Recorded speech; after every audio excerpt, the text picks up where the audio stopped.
Las ruinas circulares. Jorge Luis Borges. Nadie lo vio desembarcar en la unánime noche. Nadie vio la canoa de bambú sumiéndose en el fango sagrado. Pero a los pocos días, nadie ignoraba que el hombre taciturno venía del sur, y que su patria era una de las infinitas aldeas que están aguas arriba, en el flanco violento de la montaña, donde el idioma Zend no está contaminado de griego y donde es infrecuente la lepra. Lo cierto es que el hombre gris besó el fango, repechó la ribera sin apartar, probablemente sin sentir, las cortaderas que le dilaceraban las carnes, y se arrastró, mareado y ensangrentado, hasta el recinto circular que corona un tigre o caballo de piedra que tuvo alguna vez el color del fuego y ahora el de la ceniza. Ese redondel es un templo que devoraron los incendios antiguos, que la selva palúdica ha profanado y cuyo dios no recibe honor de los hombres. El forastero se tendió bajo el pedestal. Lo despertó el sol alto. Comprobó sin asombro que las heridas habían cicatrizado. Cerró los ojos pálidos y durmió, no por flaqueza de la carne, sino por determinación de la voluntad. Sabía que ese templo era el lugar que requería su invencible propósito. Sabía que los árboles incesantes no habían logrado estrangular, río abajo, las ruinas de otro templo propicio, también de dioses incendiados y muertos. Sabía que su inmediata obligación era el sueño. Hacia la medianoche lo despertó el grito inconsolable de un pájaro. Rastros de pies descalzos, unos higos y un cántaro le advirtieron que los hombres de la región habían espiado con respeto su sueño y solicitaban su amparo o temían su magia. Sintió el frío del miedo y buscó en la muralla dilapidada un nicho sepulcral y se tapó con hojas desconocidas. El propósito que lo guiaba no era imposible, aunque sí sobrenatural. Quería soñar un hombre, quería soñarlo con integridad minuciosa e imponerlo a la realidad. Ese proyecto mágico había agotado el espacio entero de su alma. Si alguien le hubiera preguntado su propio nombre o cualquier rasgo de su vida anterior, no habría acertado a responder. Le convenía el templo inhabitado y despedazado, porque era un mínimo de mundo visible. La cercanía de los leñadores también, porque estos se encargaban de subvenir sus necesidades frugales. El arroz y las frutas de su tributo eran pábulo suficiente para su cuerpo, consagrado a la única tarea de dormir y soñar. Al principio, los sueños eran caóticos. Poco después, fueron de naturaleza dialéctica. El forastero se soñaba en el centro de un anfiteatro circular que era de algún modo el templo incendiado. Nubes de alumnos taciturnos fatigaban las gradas. Las caras de los últimos pendían a muchos siglos de distancia y a una altura estelar, pero eran del todo precisas. El hombre les dictaba lecciones de anatomía, de cosmografía, de magia. Los rostros escuchaban con ansiedad y procuraban responder con entendimiento, como si adivinaran la importancia de aquel examen, que redimiría a alguno de ellos de su condición de vana apariencia y lo interpolaría en el mundo real. El hombre, en el sueño y en la vigilia, consideraba las respuestas de sus fantasmas. No se dejaba embaucar por los impostores. Adivinaba en ciertas perplejidades una inteligencia creciente. Buscaba un alma que mereciera participar en el universo. A las 9 o 10 noches comprendió con alguna amargura que nada podía esperar de aquellos alumnos que aceptaban con pasividad su doctrina, y sí de aquellos que arriesgaban a veces una contradicción razonable. Los primeros, aunque dignos de amor y de buen afecto, no podían ascender a individuos. Los últimos preexistían un poco más. Una tarde, ahora también las tardes eran tributarias del sueño, ahora no velaba sino un par de horas en el amanecer. Licenció para siempre el vasto colegio ilusorio y se quedó con un solo alumno. Era un muchacho taciturno, cetrino, díscolo a veces, de rasgos afilados que repetían los de su soñador. No lo desconcertó por mucho tiempo la brusca eliminación de los condiscípulos.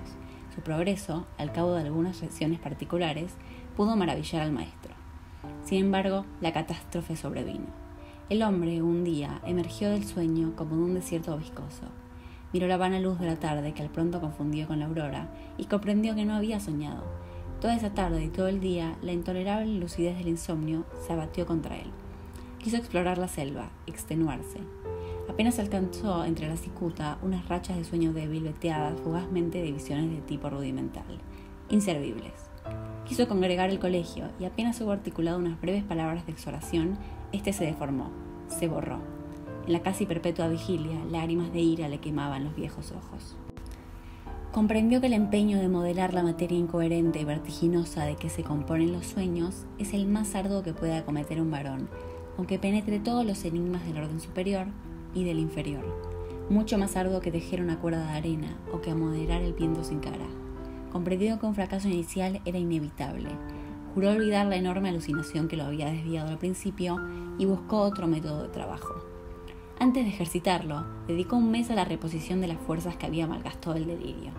Abandonó toda premeditación de soñar y casi acto continuo logró dormir un trecho razonable del día. Las raras veces que soñó durante ese periodo no reparó en los sueños. Para reanudar la tarea, esperó que el disco de la luna fuera perfecto. Luego, en la tarde, se purificó en las aguas del río, adoró los dioses planetarios, pronunció las sílabas lícitas de un nombre poderoso y durmió. Casi inmediatamente, soñó con un corazón que latía.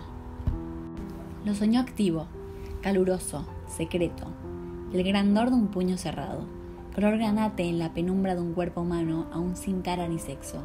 Con minucioso amor lo soñó durante 14 lúcidas noches. Cada noche lo percibía con mayor evidencia. No lo tocaba, se limitaba a atestiguarlo, a observarlo, tal vez a corregirlo con la mirada. Lo percibía, lo vivía desde muchas distancias y muchos ángulos. La noche 14ª rozó la arteria pulmonar con el índice y luego todo el corazón, desde afuera y adentro. El examen lo satisfizo. Deliberadamente no soñó durante una noche.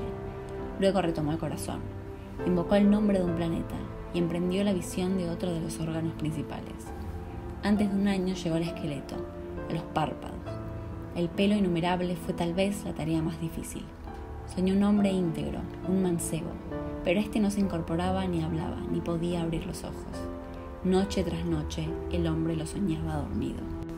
En las cosmogonías gnósticas, los demiurgos amasan un rojo Adán que no logra ponerse de pie. Tan inhábil y rudo y elemental como ese Adán de polvo, era el Adán de sueño que las noches del mago habían fabricado. Una tarde, el hombre casi destruyó toda su obra, pero se arrepintió, más le hubiera valido destruirla. Agotados los votos a los números de la tierra y del río, se arrojó a los pies de la efigie, que tal vez era un tigre y tal vez un potro, e imploró su desconocido socorro. Ese crepúsculo soñó con la estatua. La soñó viva, trémula. No era un atroz bastardo de tigre y potro, sino a la vez esas dos criaturas vehementes, y también un toro, una rosa, una tempestad. Ese múltiple dios le reveló que su nombre terrenal era fuego, que en ese templo circular y en otros iguales le habían rendido sacrificios y culto, y que mágicamente animaría al fantasma soñado, de suerte que todas las criaturas, excepto el fuego mismo y el soñador, lo pensaran un hombre de carne y hueso. Le ordenó que una vez instruido en los ritos, lo enviara al otro templo despedazado, cuyas pirámides persisten aguas abajo, para que alguna voz lo glorificara en aquel edificio desierto. En el sueño del hombre que soñaba, el soñado se despertó. El mago ejecutó esas órdenes. Consagró un plazo, que finalmente abarcó 2 años, a descubrirle los arcanos del universo y del culto del fuego. Íntimamente le dolía apartarse de él. Con el pretexto de la necesidad pedagógica, dilataba cada día las horas dedicadas al sueño. También rehizo el hombro derecho, acaso deficiente. A veces lo inquietaba una impresión de que ya todo eso había acontecido. En general, sus días eran felices. Al cerrar los ojos pensaba, ahora estaré con mi hijo, o más raramente, el hijo que he engendrado me espera y no existirá si no voy. Gradualmente lo fue acostumbrando a la realidad. Una vez le ordenó que embanderara una cumbre lejana. Al otro día flameaba la bandera en la cumbre. Ensayó otros experimentos análogos, cada vez más audaces. Comprendió con cierta amargura que su hijo estaba listo para nacer, y tal vez impaciente. Esa noche lo besó por primera vez, y lo envió a otro templo cuyos despojos blanqueaban río abajo, a muchas lenguas de inextrincable selva y de ciénaga. Antes, para que no supiera nunca que era un fantasma, para que se creyera un hombre como los otros, lo infundió el olvido total de sus años de aprendizaje. Su victoria y su paz quedaron empañadas de hastio. En los crepúsculos de la tarde y del alba se prosternaba ante la figura de piedra, tal vez imaginando que su hijo irreal ejecutaba idénticos ritos en otras ruinas circulares, aguas abajo. De noche no soñaba, o soñaba como lo hacen todos los hombres.